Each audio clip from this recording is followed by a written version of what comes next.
নমস্কাৰ বন্ধুসকল, পুনৰ স্বাগতম জনাইছোঁ মোৰ নতুন এটা ভিডিঅ'লৈ। বহুত দিন ভিডিঅ' বনোৱা নাছিলোঁ।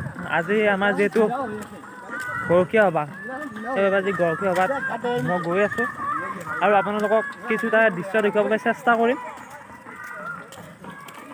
আৰু মোৰ লগত আছে ইহঁত মণি, ভাল বঢ়িয়া, আৰু ইহঁতো আছে।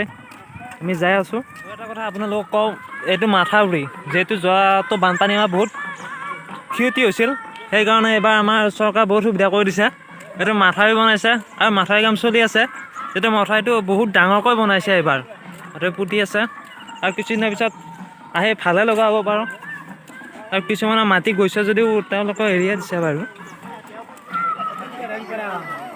আপোনালোকে যদি আসন গ্ৰহণ নকৰে আপোনালোকে দক্ষিণ দিশলৈ যাওক।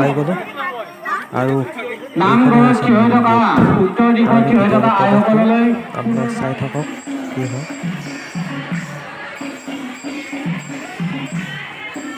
আৰু এইটোৱেই হৈছে সভাখনৰ মেইন মন্দিৰটো। আৰু ইয়াতে নাম প্ৰসংগ চলি আছে, সেইবাবে বিশেষকৈ ভিডিঅ' কৰিব পৰা নাই। আপোনালোকৰ চাওক সেয়া, আৰু ইয়াতে সমূহ ভক্তবান ৰাইজ ইয়াতে বহি আছে।